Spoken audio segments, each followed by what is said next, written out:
You know, that news, that situation, that circumstance that's really, really bad, it's going to come in your life.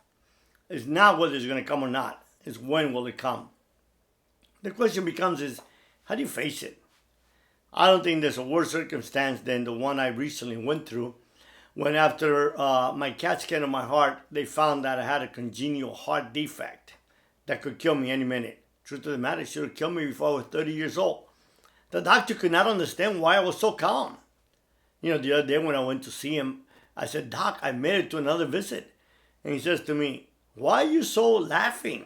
You know you can die any minute." I said, "Doc, I've done some research." He said, "What did you find out?" I said, "That so can you. All we need to do to die is be alive. We all will die." He said, "But I don't have a heart defect." I said, "Well, I also found out you don't need a heart defect to die. So why am I so calm? Because I look at my life as a win-win. I have no fear, so therefore I don't fear death." And like I told the doctor, I said, "Look, Doc, if I die, I'm going to see my parents. I'm going to see friends that I have lost. And I'm going to be with Jesus." And I said, "If there is no Jesus, then I'm just going to be fertilizer like you. But if I don't die, and trust me, I'm not in a rush to die, I'm going to be with my wife, with my children, with my grandchildren that I adore. And I'm just going to continue to make a difference in the world. So for me, I can't lose. Now, I'm a Cuban, so we like to negotiate. But, Doc, I really couldn't find anyone I could negotiate this one with. So therefore, if my time comes, now, tomorrow, and you might even be listening to this video and I might be gone.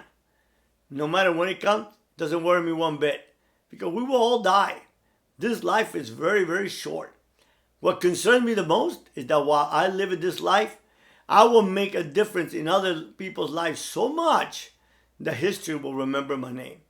You see, when the pages of history are written, will history ever remember your name? The question becomes, see, history doesn't remember people because of all the money, wealth, or because I was this big drug lord as you saw on Netflix. No, history only remembers those who make a difference in other people's lives.